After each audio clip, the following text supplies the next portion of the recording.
Okay, everyone, we'll bring the meeting to order. Thank you all for being here. Happy New Year. And a special happy birthday to Stuart Anderson, who, in spite of the fact that it's his birthday, showed up. So I know you'll all join me in telling him happy birthday. And I hope you enjoyed December off. Hope you had great holidays. And we'll get going this year. We've got 19 on. I expect we might have a few more joining us. But I would like to just remind everyone right now, we don't really have an active secretary note taker. So we, in terms of minutes, what I have been doing since we were able to do this via Zoom, and we'll talk a little bit later about possibly getting together at in-person meetings, but I am uploading those to the Cherry Creek North Neighborhood Association website. And so you are able to access those if you want to just go back and watch any of those prior meetings. And it would be nice to have minutes right now. And I think Susan, who is on her way to Moab right now, as she said she was going to try to call in, but I'm not sure if she is here or not. But I'll talk to her about taking notes. It would be great if she is our secretary, but if anybody wants to take that role and act as secretary and take notes, please let me know and we'll talk about it. It is hard to be here for every meeting every month, but we can have some backup as well. So anyway, I'm going to try to get pretty organized this year at this beginning meeting. And if we could just take a look and see if anybody would like to comment on the minutes or sign up for taking the minutes, that would be terrific. And you can call me offline or raise your hand right here. Not seeing a lot of hands up. So anyway, do let me know. And again, Susan could not be here tonight, so we'll be recording this and I'll upload that as well. So we'll begin by going through our council folks who are here. And I see that, let's see, Logan is here, I believe. Is he back? Is he here Yep, still? I'm here. Yeah, and is anybody else? I'm looking for anyone else. Are you here on behalf of Councilwoman Sawyer, or is she going to be able to join us? No, she's not going to be here tonight. There's, I think, 4 different things going on, so she's already like triple booked. Okay. So just me. Okay. Okay. Well, would you like to give us an update Yeah. On council, what's going on in her office? I know that beginning of the year it gets busy. Yeah, we've got a lot of stuff going on. Thanks, Lou. It's good to see you guys, everybody here. Missed everybody in December. We just on the 17th had our rezoning for Hale to allow for ADUs. It came through planning board on the 17th, and I believe we're scheduled for mid-February for committee, and then probably by the end of the month we'll be through council or at council for it. So look for that to come. With that, we wanted to talk about, or she wanted me to talk a little about like state preemption. So there's a lot of talk at the state capitol about ADUs coming everywhere, or making cities forcing single family units to have ADU stuff everywhere. Doesn't really affect Cherry Creek so much. There's only a couple parcels that aren't 2-unit in Cherry Creek that I know of, and the 2 units already allow for ADUs here. So, but just wanted to let everyone know that that might be coming down the pipe. She also wanted me to talk about the DO8 overlay that passed. I think that was at the end of December there. So that's now the new zoning on Colfax around the transit stops within like 2 blocks of the future BRT. We've got a special overlay that hopefully will create some vibrancy and some cool stuff. It makes the bottom floor of most of the parcels have to have some sort of non-residential use, which is the big thing. There's a couple of other stuff, but that's the big one, is that they have to have some sort of non-residential use, whether that's an office or a restaurant or a shop or what have you. Also wanted to talk to you all about the city budget. We don't know specific details, but we do know that there will be some cuts with the migrant crisis and the House 1000 bills, there's not a whole lot of money left. And so there will be some cuts. The mayor is looking at what he's going to do. He doesn't really know and hasn't told us about what specifically will happen, but there will be some cost saving measures that have to be enacted. Also, I don't know if anyone is on this or has seen it, but we got an email from Dottie today about the 7th Avenue bikeways and the changes they made, what they heard. It was a pretty comprehensive letter they sent out. If anyone wants it, I'm happy to put my email in there and send it over to them. But basically, they heard the concerns of the neighborhood there, and I know you guys don't go up there, but I think quite a few folks probably use that road to get place to place and have some issues with it. And then the last two things I got, I think we're going to talk about on here with the bylaws. We did get an email about a vacancy on the committee, so we're looking into how to address that and what's going on, and I'll talk to Lou some more about that this week. And then I don't want to steal the thunder from Cherry Creek West. I see that they're on the agenda, so I'll let them speak for themselves about what's going on there. And that's all I Okay, well, got. Logan, thank you. Thank you very much. I don't see that anyone else is on for any of our other districts. So we'll move on, and I will hand it over to Nick to give us a little update on how the bid did and the holiday season and what's coming up. Thank you, Lou. I think it's fair to say we've officially recovered from the holiday season. It was successful by just virtually every measure. Our merchants seem happy. We got a couple of categories of merchandise that have struggled in this fourth quarter. Most notably, home furnishings, which was red hot for a long time, and then just sort of, I think, just got to a point where people said, I just don't need another sofa. But I think generally speaking, we felt very good about the sales. Our restaurants, of course, were spectacularly busy. If you're trying to get in, you probably experienced that yourself. Also, some of you may have had a chance to interact with the giving machines. We've since spoken to them. They could not have been happier with the results of the contributions made to the nonprofits through the giving machines, and we expect to have them back for many more years. The holiday market was also spectacularly successful. We expect to have them back for many more years as well. They just really had a great lineup of merchants. It was extremely well run. Their lounge was incredibly popular, and I think that drove a lot of traffic for them. So all in all, when we look at the season, we're just super pleased with the way that everything fell into place. We're now looking ahead toward 2024, and one of our big challenges this year is going to be, how do we manage disruption? Because we've got some major projects that are going to be undertaken this year, new builds that really are going to have a significant impact on, potentially significant impact on the district and folks' ability to navigate through and around it. So, Richard and his team on the operations side are doing everything they can to make sure that we are aligned with city right-of-way, who have really been very supportive. But that is really one of the biggest issues. And you're also going to see a significant reinvestment in additional landscape. We have just finished an IGA with the city, which means that Cherry Creek North, with the partnership of the shopping center, will be maintaining the medians. And basically, we're just trying to keep them clean and green to the extent possible. But also what we call the triangle between Josephine and University, where the artwork is located. That needs a little upgrade, and so we're going to take over responsibility for that as well.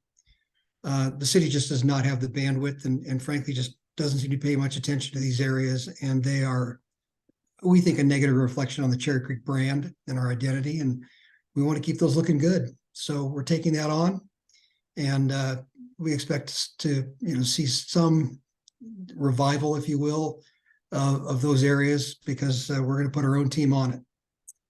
And I'm going to let Richard talk a little bit about some good news on the crime front, because we've got some really positive results to report there. So, Richard, I'll throw it to you. Yeah, thanks, Nick. Yeah, so for this group, we were really pleased at the end of 2023 as compared to 2022. We saw a 17.7% drop in criminal activity within the bid boundaries. So we saw a 50% drop in theft from motor vehicles. So, we really feel that those public safety initiatives that we've been investing in are really starting to, pay off for us, and we're starting to see that drop in criminal activity. And, we're going to be doing an evaluation of the bid area with a partner coming up in February. And then we're going to take a look at that and determine how we're going to invest in the future of public safety in the neighborhood. So we're just going to continue to make sure that we can impact the things that affect the neighbors the most. We really feel that we can impact things like criminal activity, lighting, and cleanliness. So a lot of big focus in those areas this year coming up. Great, thank you. Well, we'll look forward to continued reports as we move forward. It does not look like Jeremy is here. I did not hear from him. I did hear from a few people, but they couldn't make it tonight. So thank you for those reports. We're going to move on in the agenda and talk just a little bit about our logistics. And I apologize at the beginning. I attached the wrong PDF. I just sent you guys the more updated bylaws. We've had several of these. And I am just going to try to get us on the right path here and share. If you hold on one second. I'm going to pull up the bylaws.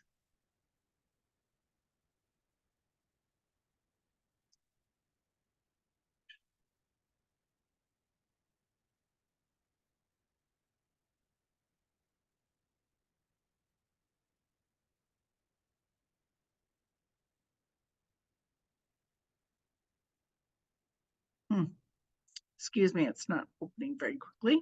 Okay, can you guys all see this?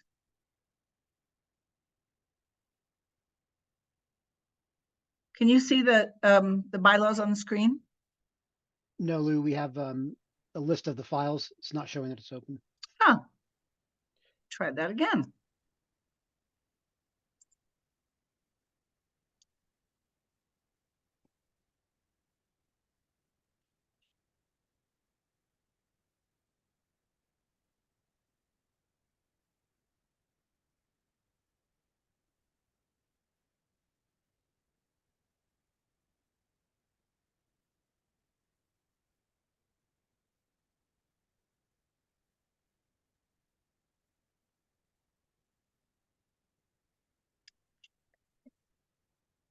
Lou, if you'd like, I can share them from my computer.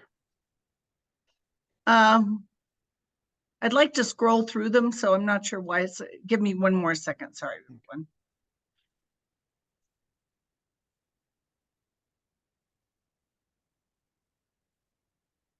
Okay, now.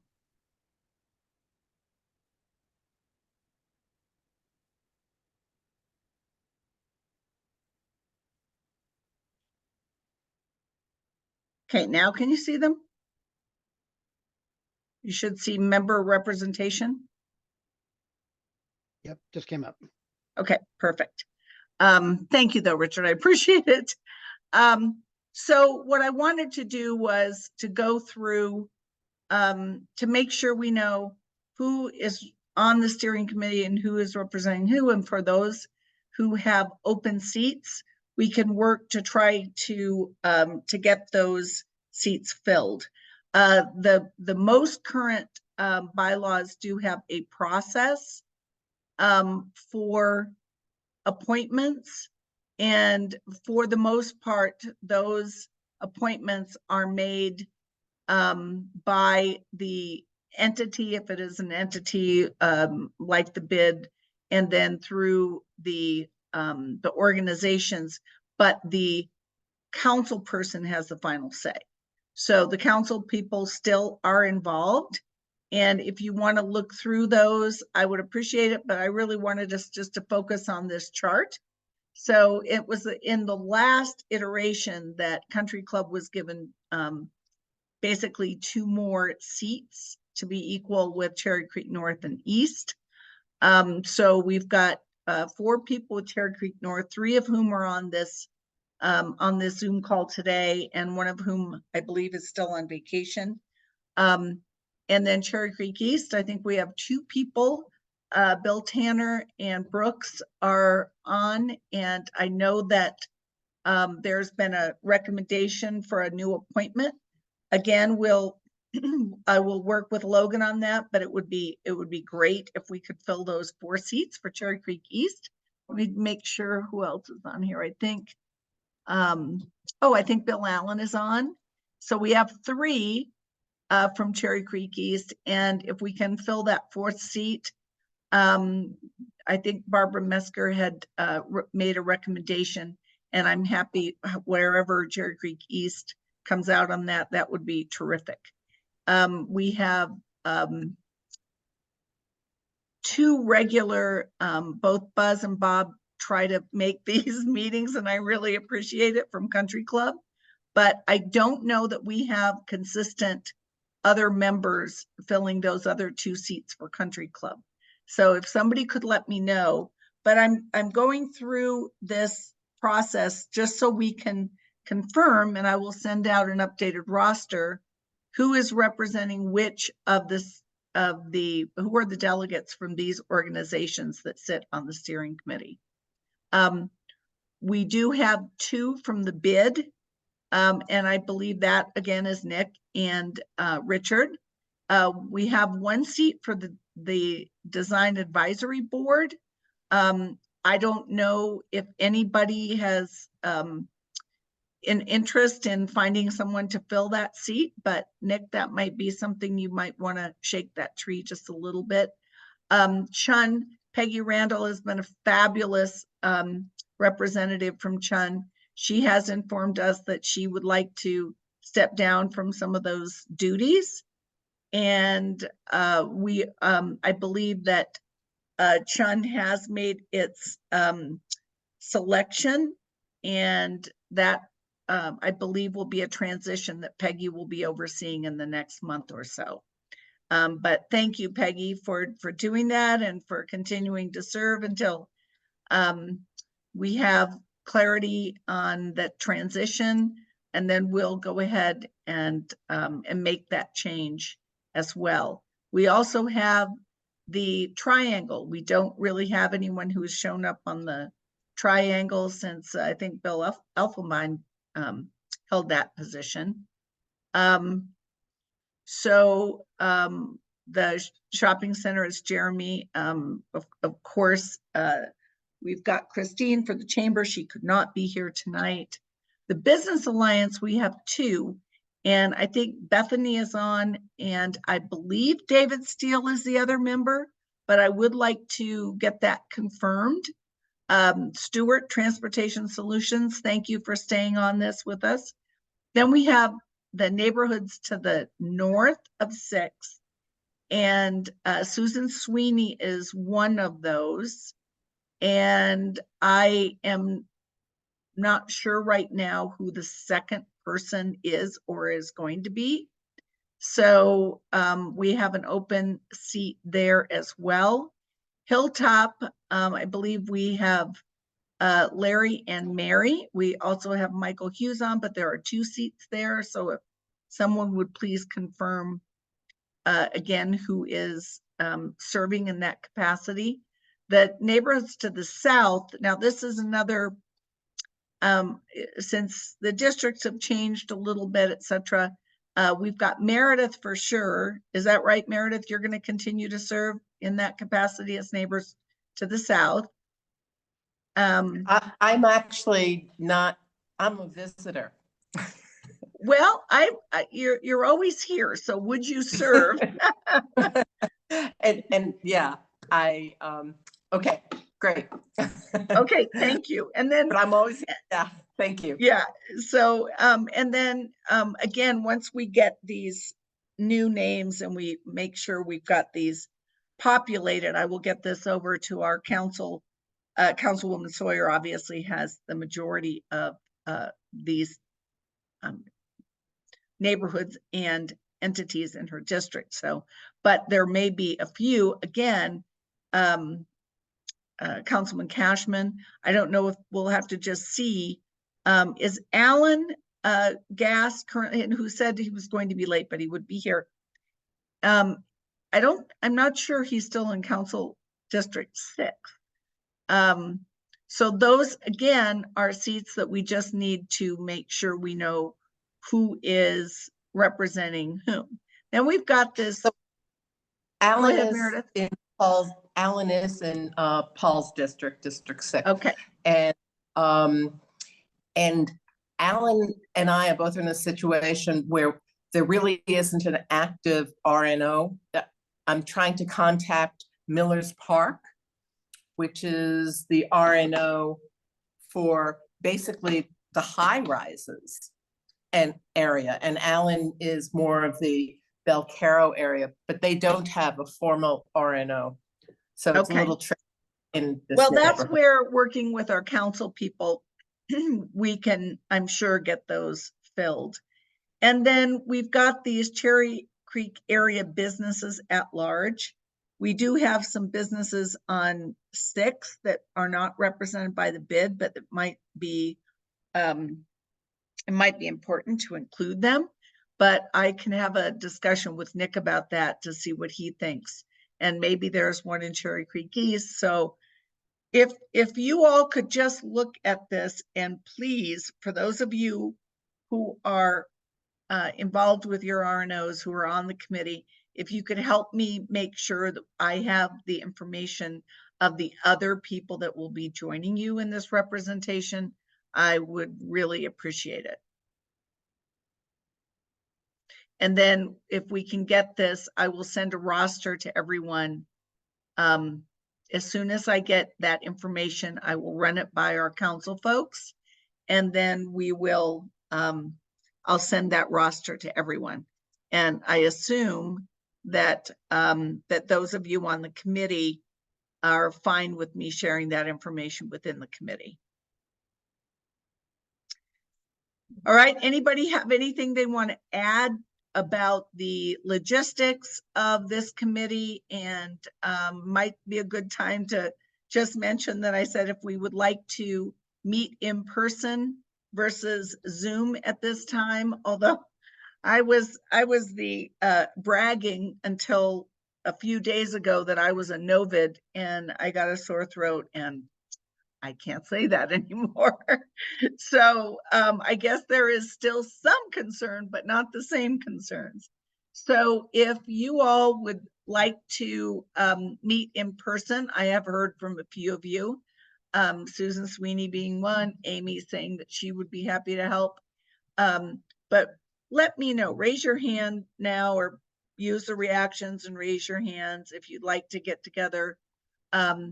Fairly like, so I see most people would like to get together. Should we think about doing this? The ease of getting together, of course, it is much easier to do on Zoom. So we could try quarterly in-person meetings. And does that sound acceptable to everyone? Though I think the wave of the future is it's not either or, it's both. I think having hybrid meetings is probably the way to go. And that's, I thank you, Nick. I was just going to say that we would still have to have a Zoom option because frankly, that's the only way that I can record these and then upload them. So if we're getting together in person, and Nick, I'm going to just ask if there is a possibility that we could use the bids conference room if we are getting together. Right now we have 24 people. I don't know if all of the people would show up in person all of the time. I see David Steele from time to time. He says, I'm going to come to your meetings when they're in person. So maybe we'll actually get David here. But we do need to have a location that is big enough to house us all. What do you think, Nick? Well, the first thing comes to mind is we got to make sure that we can have access to the building after hours. I don't know how the landlord feels about that. So that's one thing. And you know, if we did have a big turnout, like if there was a major presentation, I'd be worried that we couldn't accommodate everyone in there. We had a meeting in there on Tuesday of the Alliance board, and we had a full room. I was rather surprised. We had a great turnout. So let me check with the landlord first. But I am concerned that we may get to a point where you have an issue on the agenda that's so it just resonates with everybody, and we can't accommodate them. So let's think that through a little bit. Okay, if anyone else has suggestions about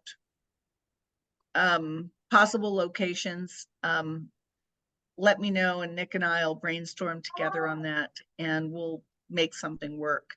We Is the could Daniels Fund no longer an option? Well, Daniels Fund, I can talk to them. I think sometimes the after hours is more difficult for them as well. They've also become a little more sensitive to whether we're 501c3s. And of course, this organization is not a formed organization. It's an association under Colorado law. So we have to have bylaws, but we are not a 501c3. So we would have to have a hosting. So there, we can definitely ask them, because we are a community serving organization. Cherry Creek North is not a C3. We're a different C category, but that might be another issue. We used to go there all the time and they didn't ask us. So it may be that they've just become more sensitive to that. Anybody have any experience with that? Lou, maybe Nick knows, or perhaps our council person knows, but there may be at one time we met in the basement of the Cherry Creek Library, which has a very large open room. It's not luxurious, but is that a possibility, I wonder? They close at 6 now. They haven't expanded their hours it used to be that there were nights where they were open till 8. I see. Thank you. Well, it is still a possibility though, Bob. I think it's a really good suggestion. And if we could move this to 4:30, I know that's a burden on some of you who are still working. And I see from Logan, he says in the chat that he's willing to reach out to them and see if they might accommodate us a little bit longer on the nights, once a month. So, but that's a great suggestion, Bob. Thank you. Well, we'll start doing that, and then we'll think about doing that on a quarterly basis. And the other thing that we'll need to do is just to make sure that we can have the ability to do a hybrid meeting. And, some of those are better than others. We've learned a lot. We have somebody that helps us now at Cherry Creek North who's on our board, who is fabulous at it. But I am not that person. So we might need to just get a little IT help the first time we do that. We certainly can set up our computers, but it doesn't always allow for the best access if you don't have a separate camera and some of that additional equipment. But suffice it to say that we're on it. We'll continue to work on that. And then at next month's meeting, we'll report back. Sound fair? Okay. So with those sort of logistics now behind us, let's go ahead and, unless anybody would like to weigh in on their neighborhoods or how their organizations are addressing major issues in the neighborhood right now. I know that Stuart, I'm not going to put him on a spot because it's his birthday, but I know how busy he has been, but I'm going to allow him to weigh in too. But does anybody have anything that they'd like to report for their organizations? It's Bill Allen. I attended the INC Mobility Committee, and the CDOT had a lengthy presentation about the reconstruction of Colorado Boulevard. And one of the things they mentioned was that they have some sort of a steering committee that they're using for community feedback. And I wonder if anybody in any of the neighborhoods, or Lou, if anybody had heard anything about the the steering committee that's helping CDOT rebuild Colorado Boulevard. I haven't heard anything at all. Had you, Lou? Well, I know that they've had committees, invitations to talk about the future of BRT in some areas, but not specific to Colorado Boulevard. Stuart, do you have any thoughts? Yes, they've been actually looking at Colorado Boulevard for almost a year now. They've even gone so far as to look at a potential mobility hub at the corner of Alameda and Colorado, which would be right there at the parking lot at Burns Park. They have a lot of ideas. They haven't engaged the public yet. I am keeping an eye on it. I will certainly make sure that when it does take some form and there is an advisory or steering committee that we are engaged, but I'm watching it. Stuart, everybody, they had one public meeting already. It was very similar to Denver Moose Cherry Creek, where they were just soliciting feedback. I'm going to say I was not impressed with the process. And it's very similar on how they're soliciting that feedback. And they have another meeting scheduled in February. So I'll get that information over to you. Yeah. Okay, that would be great. And I will tell you that, and if anybody is interested, actually, I'll just send it to the group anyway. The INC meetings are recorded. And so that transportation committee, it happens to fall on the same evenings as Cherry Creek North has its board meetings. So I do occasionally go and watch those, but the Inc. Transportation Group is headed up by Joel Noble, and he puts on some really good presentations. So I will link that to anybody, to everybody on the committee if you want to go back and watch that, because yes, we will be seeing BRT on Colorado and hopefully other places at some point. But Bill, I'm not aware of that. So I'll watch. I have not had a chance to watch that one, but I will.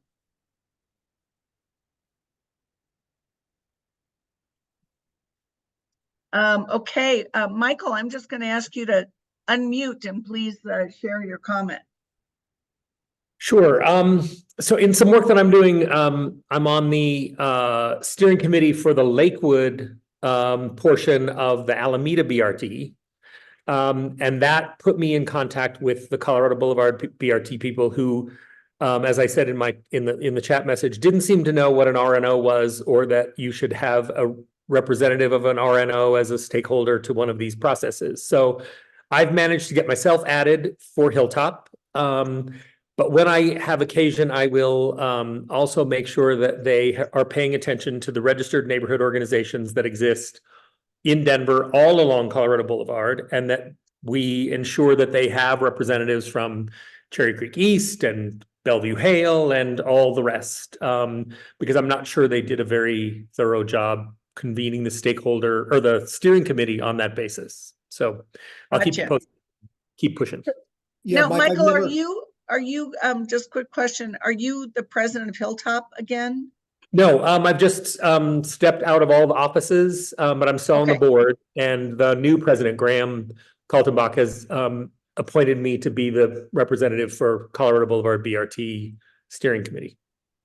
Okay, got it. Okay. I'm going to call Stuart? CDOT tomorrow and find out specifically, because I've never heard the term steering committee. I've been saying you need a steering committee, but they never said they're forming one. So I'm kind of confused. So I will update you if you don't mind. I'll email all of you if I get anything substantive. But thank you, Mike, for that. That's great. Their communication is not very good. And Stuart, I'll send you the contacts I have been discovering. So Great. Yes, you're not please. guessing too much about that. So I'll be in touch. Great. Thanks. I do have a just sent you feeling- the stakeholder working group, person who's running it. So I just sent you that information for Colorado. And who is that, Richard? It's his name is Nick. Let me just pull it up again here.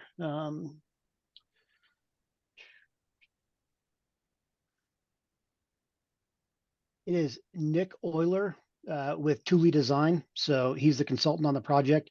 He's putting them all together, and it's called a stakeholder working group. So I just shot you his email address. Okay. Linda asked a quick question. Neighbors want to know, how long are we going to be able to enjoy the lights? Until daylight savings time changes. So we'll leave them up. I don't want to say it's March, around 10th, somewhere around there. Yeah, don't tell my husband. He's going to want to keep our Christmas decorations up till then. I told him stock show, that's it. They got to go. So, Stuart? You asked about updates. I thought I'd give you a little tiny update. Cherry Creek North asked the developer, Magnetic Capital, at their property at the corner of Adams and Second, to hire a consultant to study the intersection there and to come up with a solid recommendation. I was given the report today, and they do not recommend a four-way stop. They feel it's unnecessary, but they want to add the crosswalks at that intersection. I'm going to forward the report on to you, Lou, so that you can see that. And then second item, as a follow-on with the Denver Moves Cherry Creek, one of my frustrations has been the equity issue. We managed to guilt the city into making a request to DRCOG to do an equity study for Southeast Denver and Cherry Creek, to actually have it defined so that when equity funding becomes available, we're not simply ignored, that we will actually have a report that will identify which improvements can qualify as equity improvements. I know that doesn't sound like a very big thing, but actually these days it really is. And that's been our problem in the recent years, is that we don't have anything to claim that's substantive. Obviously, we have a lot of workers, but nothing in the way of a report. So the city sent that out. I'm hoping to hear from DRCOG at the end of this month, but that will certainly position us a lot better to seek funding in the future. Great. That's really good news. That is really good news. I have a feeling that, and I'm sure that we'll get the information from Councilwoman Sawyer about issues through her review and surveys of those issues, which I think people in the in District 5 think are the most important issues. And I have a feeling traffic and the issues in Cherry Creek around development and traffic congestion will be those that will rise to the top. So, so right now, I think we're going to anticipate that we're going to have a lot of discussions over the next few months about transit. Stuart, thank you for being our representative at on the steering committee and keeping your finger on that pulse. So I think we're going to go right now into the next topic. It's 5:40, and Amy Cara is here to give us an update on Cherry Creek West. And so I am going to, Amy, would you like me to make you a co-host so you can share your screen? Excuse me. Yeah, thanks, Lou. I can share. I'm mostly going to really just speak, but if anybody wants to see the site plan or anything like that, I certainly have things like that available that I can speak to. So thanks for the opportunity to come back and catch people up. Candidly, I haven't done an update in a little while because there hasn't been a ton to update people on. All in all, the plan has not changed in any material way. We've just been spending a lot of time with the city, trying to get in the rhythm and get things moving, candidly. We still have, and maybe this would be an opportunity for me to pull this up really quick, but we still have the same open space, the same great connection to the creek and across First Avenue. All of the same heights we've been talking about, 8 to 13 stories, but averaging 10.5 and the same 7 buildings. What has evolved has been really more sort of detailed questions around the nature of our internal streets and the addition of a bike lane on First Avenue. So those have been really the key elements there. And maybe I will just quickly bring that up. Hang on one moment. All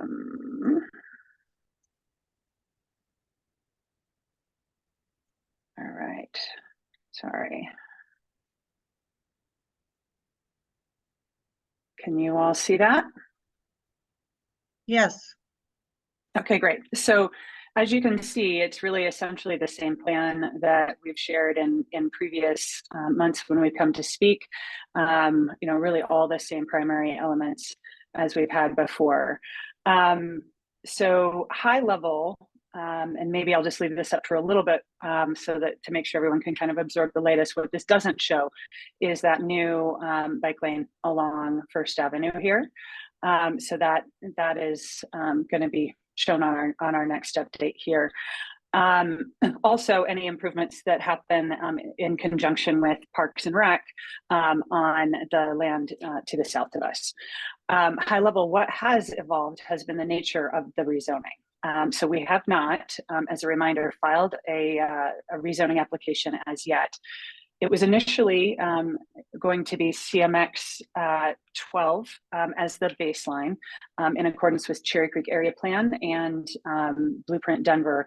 However, because of the fact that we have essentially four-sided buildings, no real alleys, the really easy thing, the easiest way for us to accomplish what we have here is to move to a PUDG, which is a simplified PUD that is based on another zone district, and that zone district is going to be Cherry Creek North 12. So I think that's really great and hopefully simplifies and eases the process of everybody getting up to speed on our application when we do it. That will basically how this will work is the PUDG will just describe how we vary from the CCN zoning, and that really has to do again with those four-sided buildings, a little bit of the residential we want to bring to the street down on the south half of the site, and those are really fundamentally the issues that relate to it. So the other thing I think that is a development that should be positive for the folks on this call is we were planning initially to have our own DRB, but now we have agreed to become a new sub-area 3 to the Cherry Creek North DAB, I guess it's called here. And so that board will be advisory to us as well in that whole process. So it'll be a process that you guys are very familiar with and hopefully, presumably comfortable with. We've also been making progress on the details of our infrastructure master plan. And related to this, we're working on our traffic study with the city. I saw a note from Brooks in the chat, and so I can speak a little bit to that here shortly. But first, our traffic study that we're working on, we're actually on round 3 with the city. We've recently done some brand new traffic counts that ended as late as Saturday. So we'll have really great data for everybody to work from the same thing. We are all aligned with what the city's looking for, as well as sort of all of the latest information about our site and doing that. I think ultimately, while it's taken longer than we would have liked, because I know this is a big, probably traffic is the biggest concern for this neighborhood. I think we're going to have really great data by the end of next month for that. So that brings me around to timing overall. We should see internally a draft of our rezoning document end of this month, hopefully, from the city, and we'll get a chance to react to that pretty quickly. Again, hopefully it's pretty simple and really just addresses the fact that our buildings really don't have alleys. They are instead 4 or 3-sided and really need to engage the street or public realm on all sides. So we look forward to sharing more about that with everybody here so that you can all take a look at it, but it should not have any surprises. It's all the same components of the plan we've been discussing. It will talk about the affordable housing as well and those kinds of things, as well as how the design guidelines will impact us given some of those unique aspects of our site. We're also, and I saw, I'm not sure if Stuart's hand was still up from before or otherwise, but this is a Stuart related question, although certainly the rest of you too. We have commenced our TDM planning. So that hopefully should make Stuart pretty happy, and maybe the rest of you as well. But it's not required to do a transportation demand management plan at this stage, the way the city has written their program. And speaking with Chris Nevitt and Nathan Pope, they don't really have a structure for that. So we're going to help them evolve that idea, because when you are doing a site that is of this scale, it is really helpful to think about some of these solutions overall, as opposed to just on a building by building basis. Much like you think of a district, right? You don't want a coffee shop on every single building. You want to be thoughtful across. The same thing is true with transportation demand planning. So we've already been doing a little bit of brainstorming back and forth. We've pulled some ideas from some California demand management plans too. So we are looking forward to engaging with Stuart, hopefully this coming month in February, and starting to talk about that more in earnest, so that we can be thoughtful about that. So I will just share a couple of other things. So this is just, again, a reminder. I think this, as it relates to the Wayne New David Steele report, a reminder of our site that it is variable, that it has 8 to 13 stories, and the 13 stories is really just 10 feet above that that baseline zoning of 12 stories, and that overall we average 10 and a half stories. The other thing, yeah, so that's really kind of, I'll stop sharing my screen so that we can kind of, we can all see one another again here. But so that's really the baseline on kind of where we are. Again, hopefully we will have something for you all to look at that's kind of a draft here shortly. A couple of questions that I saw in the chat. There is a creek the creek crossing is, so the main crossing that we're doing is Cherry Creek, across Cherry Creek North Drive. We have to work with Parks on how they want to evolve the rest of the plan and the Greenway plan. We hope to be really catalyzing that Greenway plan. Certainly that was one of the recommendations in Wayne and David's report as well. But yes, hopefully that becomes better for pedestrians. So let's see. On the traffic study, we are only doing the component that we've been asked to do for the city. As to whether the city's studying other things, they may be doing that in connection with actual actions related to Denver Moves Cherry Creek. So hopefully that answers sort of the chat questions. And then Lou, I'll leave it to you if you'd like me to sort of continue into our thoughts on the report, the Cherry Creek analysis that was circulated. Well, I will say, I think that everybody received that. I did forward it to some of the people who were not included, who were on Denver Moves Cherry Creek. I do know that there were some things that maybe the accuracy needed to be checked a little bit. So I think it's probably in the vetting stage right now, but it's really, was intended, after talking to Wayne, as a compilation of information that has been elsewhere. I'm not sure all of it, again, was accurate. Amy, I think you might want to speak to a couple of those points.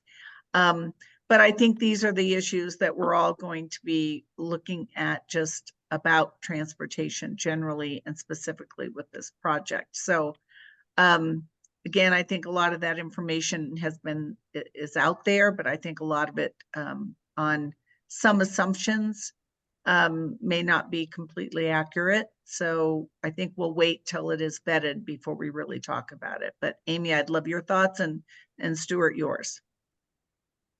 Yeah, if I can, just a few things I want to point out. I think, first and foremost, we're, as I showed in that diagram, we're really averaging about 10 and a half stories. And so I'm not sure that downzoning to 8 necessarily is going to substantially impact traffic. What it will impact certainly is urban design.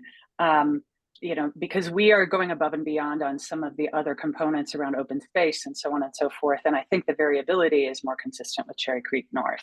But as it relates to the data, the square footage of our redevelopment is overstated. And we have relatively updated PM peak data. Again, in February we'll have the final, but what our study that is done in the same way the city wants it done shows that our impact is actually 25 to 35% lower than what is reflected here.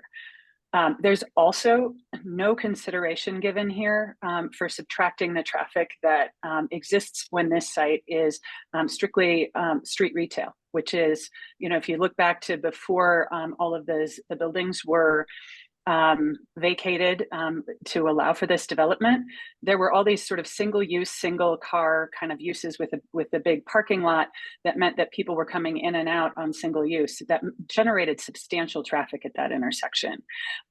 There's no consideration made for that, and that needs to really be netted out to give a full analysis here.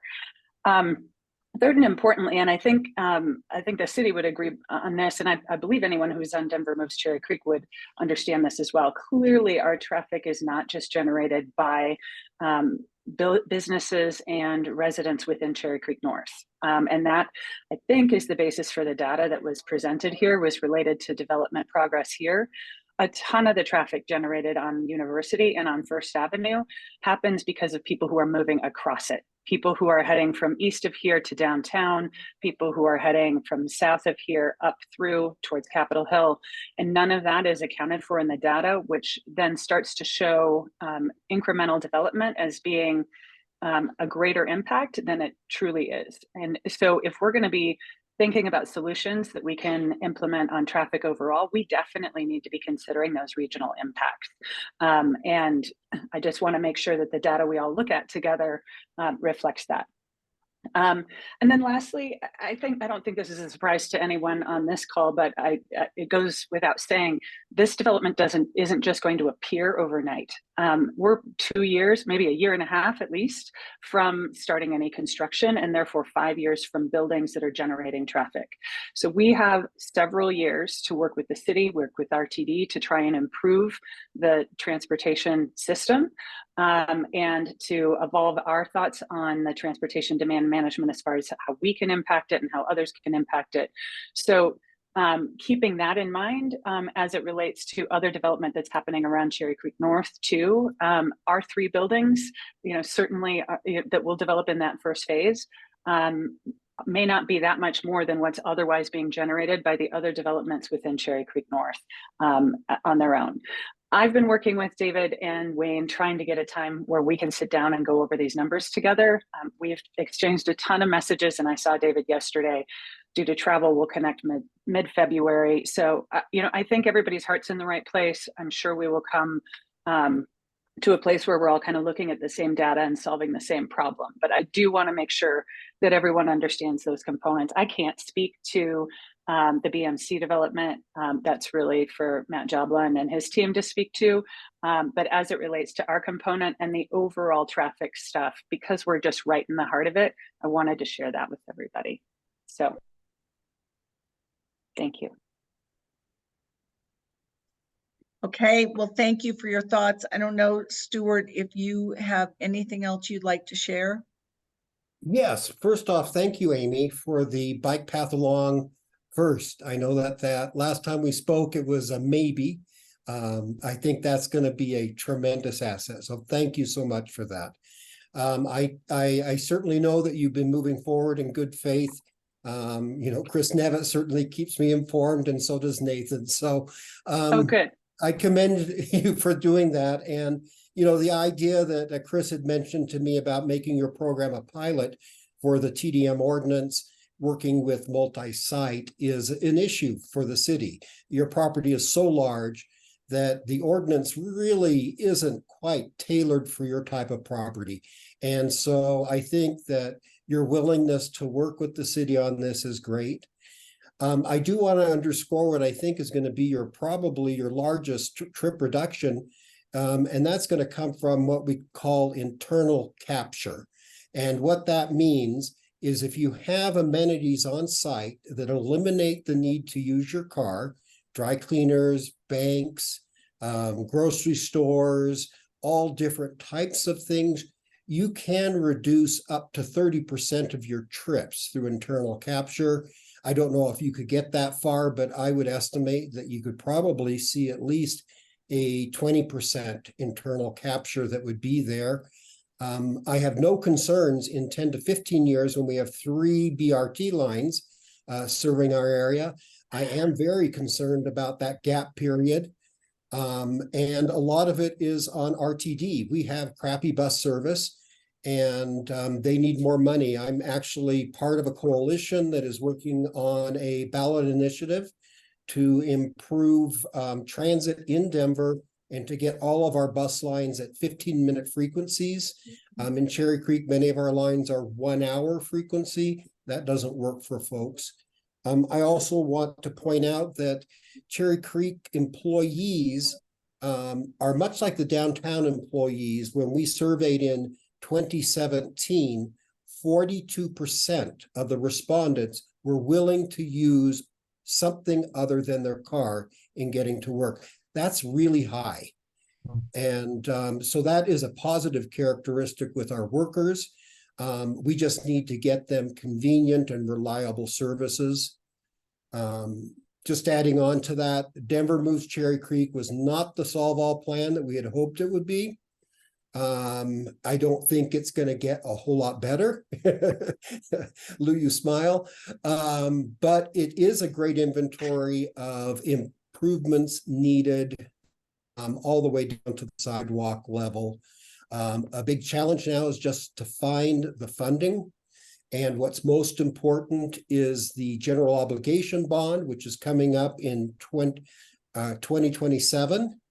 That will be our biggest opportunity to seek large funding for improvements. And the plan does give us kind of a first step towards that. You have to have a concept level design for each of your proposals to get into the general obligation bond. But I'm optimistic this time we'll get that. I'm personally enthused about having a Dr. Cog report calling out all of our equity issues, because we do have them, because we can take that then to the city and we won't be excluded.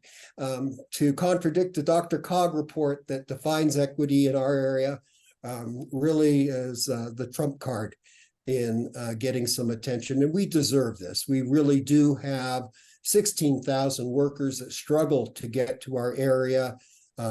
It's very difficult.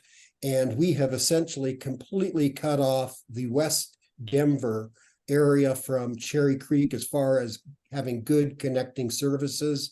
That's a problem because that's a large labor pool for us along that federal corridor along there. Other than that, Amy, I very much look forward to talking with you in February. I have a plethora of ideas. So you'll kick me out of your office, but I am excited. We did have an extremely positive experience with Clayton Lane, the first one, if you all remember that, when Randy Nichols had to increase the height of the building and there was a lot of concern about traffic. I'll tell you that I think most of you know the story because you were around. But it was a success story, and it was in Cherry Creek, and Clayton Lane actually received an award for its ability to reduce traffic from their site in a significant way. So at least we have one good example of where we've been able to do that. That's all I have. Thank you. Thanks, Stuart. I think that where we'll go from here on that report is, again, let's give people some time to get through it. One of the very obvious for those of us who have been working on transit issues for a little while is that funding is a really major issue. And it's great to say, let's do all these things, but if you don't have money to get the infrastructure built. And if you don't have a transit system that will put money into their systems and to bring people back to feel safe on buses, it's going to continue to be an issue.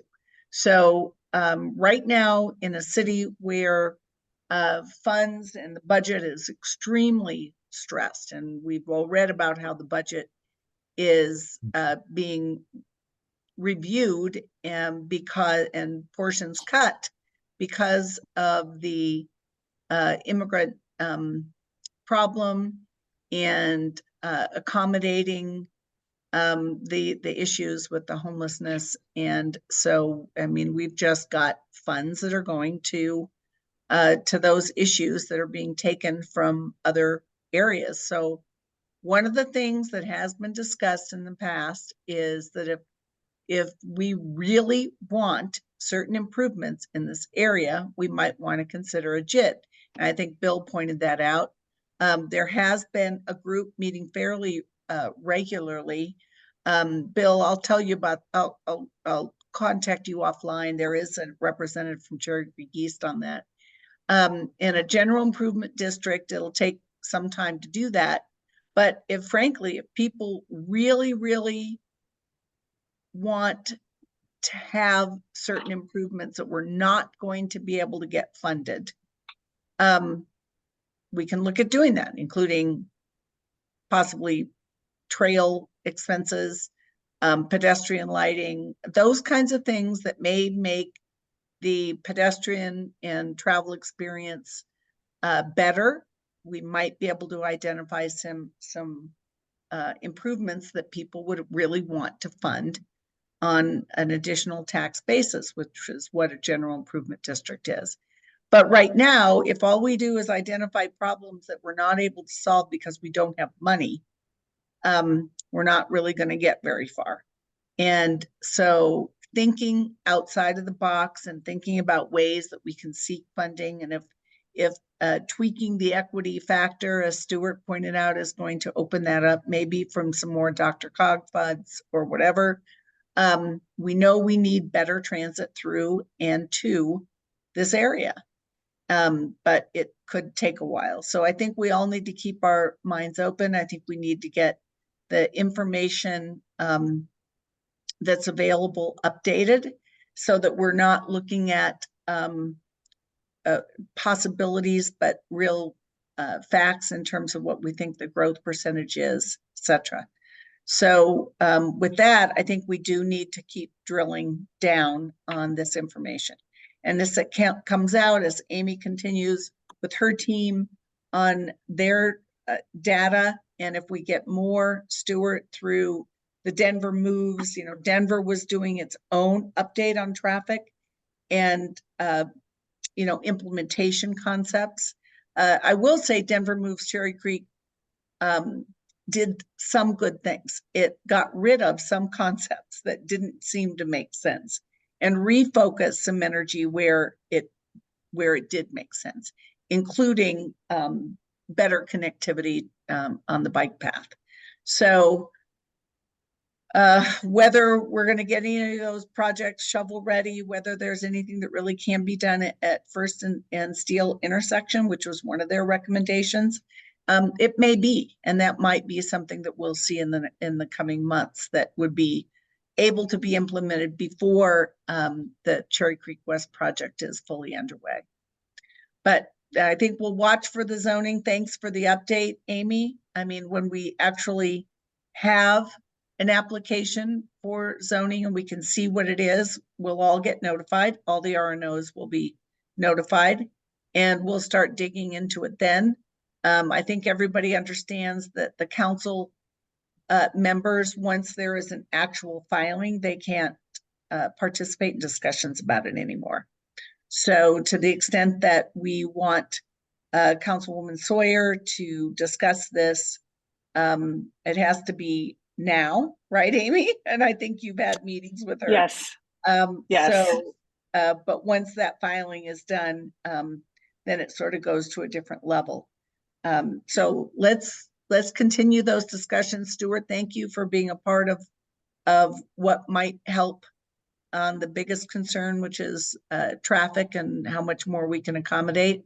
That as construction starts happening in the bid, I'm a little concerned, Stuart, that you said that the Second and Adams, that they wouldn't put a stop sign there and that they're going to put crosswalks, because all that means is that you have somebody walking thinking they're safe, and if a car is driving quickly, they're not going to stop, and it could be even a worse situation. I don't know if you have thoughts about that, but tonight's the first I heard about that intersection. Well, it just came out today, so I shared it with Dottie as well today. I don't know what their reaction is to that, but at least it was studied, and you can see the report. Okay. I'll send it your way. I would And like then to. Annette will probably want to share that information with that group of people who, Annette's been great about keeping the people, she lives on Adams in that area, so she's been keeping everybody apprised of that. Yes. Yeah, there's a real concern by the neighbors on Adams Street between Second and Third.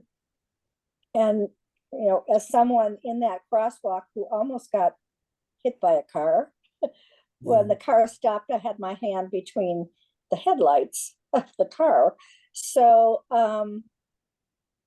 you know, yeah, I'll be really interested in seeing why they are saying it doesn't need a stop sign. Sure. As will I. My office is at Second and Adams. Yeah. And I can tell you how many accidents occur at that intersection. One just last week again. And it's not usually the traffic that's stopping that creates the problem. It's the traffic that is blowing through, headed east, Right. that takes out the cautious traveler. I hope they take another look at it. I mean, this isn't the end. This isn't the end of that discussion. This is just the report that was requested.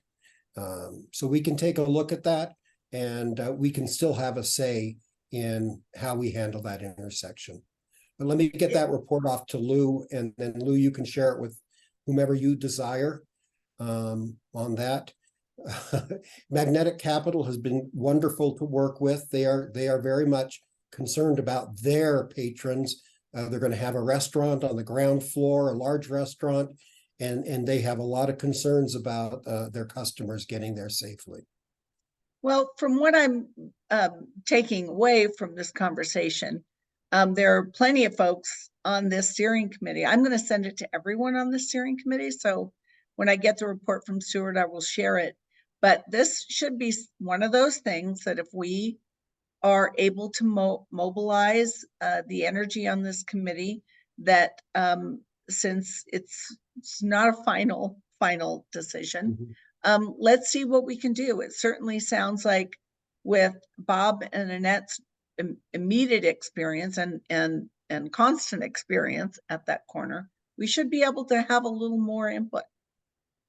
Well, and keep in mind that the corner of Second and Cook is just about to receive 400 units of new residential development. So that is going to be a significant, at least, impact of the area. Bob, do you know when they're planning on breaking ground on that? Well, I finally signed an easement to let them put, barricades in there. I believe demolition is stated for this spring. Okay. They were pretty communicative to the Cherry Creek North Neighborhood Association when they did their first project. It is still Mill Creek, isn't it, Bob? It is. It was Mill Creek to. Yeah, and they were actually very good about communicating to us, and then we pushed that information out. So if they still have some of those team members, and Bob, I might reach out to you offline and just. I'd be happy to give you the contact person I've been working with. So that would be great. So and just to be clear, the developer and myself asked the city for a four-way stop. The city pushed back and said, prove to us that there's a need.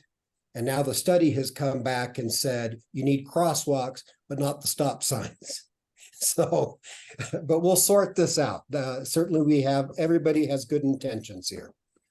They Okay. fought us for 5-6 years on having four-way stops all the way up and down Second and Third until Right. somebody got seriously hurt. We Yes. finally insisted on four-way stops at so it sets up a rhythm that the driver could be familiar with and respond to. The four-way stops help a lot in many of those cases. Yes. Well, and it's just, I find it very interesting with Vision Zero being such a high priority for the city that these, conversations about crosswalks, but yeah, you have a crosswalk, but how many people, especially when there's any snow, I mean, how many people know that there's a crosswalk and that pedestrians have the right of way? It's just not, it doesn't make a lot of sense, but thanks for dogging that issue, Stuart. Annette, did you have something to add? Yeah, I was saying just because you put crosswalks there doesn't mean the cars slow down. They just don't pay attention. So, I mean, the traffic on Second and how fast those cars go, it isn't going to matter if they paint a crosswalk there. Just isn't. Anyway, it'll be interesting to see how they came and why they came to their conclusion. Okay. One final thing, and I want to thank Richard for contacting me. Richard Barrett is still working on trying to get a couple. Actually, Richard, maybe I'll just turn it over to you if you can talk a little bit about QI and about the parking spaces for that you mentioned. I'm sorry, Lou, could you repeat the question? Oh, I was just wondering if you could maybe give folks a little report about the Quality Italian the outdoor parking structure. seating, and then also the post office. Yeah, absolutely. So a few things, a lot of us are really not happy with that Quality Italian structure that's out in the street on Columbine. So the below curb rules are now released by the city. They have until February 28th to reapply and give a plan to the city to bring it into compliance. I would say from our perspective, we think it impacts the traffic on the street in a negative way. We are getting folks that are now just pulling up into the valet of the hotel, leaving their car there when the valets are protesting just to get to the post office because they don't have another option. So we are just working diligently with the city to come up with a solution that's going to make sense. The existing structure as it is built will not comply with the new rules. So we do expect to see that changed. And we will just be working hard to make sure that the post office has good access. I believe during the switch out to the parking meters, the kiosk systems, they removed a loading space in front of the post office and replaced that with a sign. I've asked the city to go back and reinstall that green meter as a loading space in front of the post office. So hopefully we'll be seeing that get reinstalled soon, and we will continue to work on that Quality Italian structure to make sure that we don't have the issues that are going on there right now. Great, thank you. I know that there will be a lot of people in Cherry Creek that will be very happy with that result. Yeah. So does anybody have anything else they would like to share on a going around the room basis for their organizations? No, but I just have, I'm sorry, Lou, just one question about the structure. If they put it in compliance, are the city going to allow them to keep a structure there at all? Considering what the traffic is on that street, the post office, the whatever, and I am one of those people who parks in the middle of the street and run in and mail my card. Annette, I can't answer for the city. Because there's no place, yeah. I can't answer for the city on that. I do know that if you look at the new regulations, they'd be woefully out of compliance. It requires an offset from the property line, and right now that structure encroaches past their property line to in front of the post office. It requires a setback, different traffic barricades. It requires a pass through every 20 feet for emergency access. There are a lot of things that are that structure is not compliant with. So You know, it would be our hope that we do not have a structure on the street. I believe the RNO is behind us on that, and we will see where they get though through the process. Okay, thank you so much. I've been writing about it for 2 years. And I know that Councilwoman Sawyer backs us up on that. We just don't believe that there's any way that they can create a compliance structure in that space. So, and I've never even seen anyone sitting in there, so I don't even know why they'll miss it. But, Oh yeah, but in August, Yeah. because that's when I fired up another one of my little missiles. In August, I walked by there and they were serving people out there, and yeah. Okay. So. Well, let's hope that comes to an end. And thank you for dogging that for us, Richard. Really appreciate it. Absolutely. And with that, unless someone else has something they would like to share with the group, I'll just encourage you again, please, everybody get me your information so I can do a roster and we'll know who's on this committee. And then if we can find a space to meet, I'll hope to see all of you soon, and we'll start out on a quarterly basis. We'll probably look at March because it'll take us a bit of time, I think, to find a home. So with that, again, Happy New Year. Great to see you all. And we'll look forward to seeing you next month. Okay. Bye, everyone. Thank you.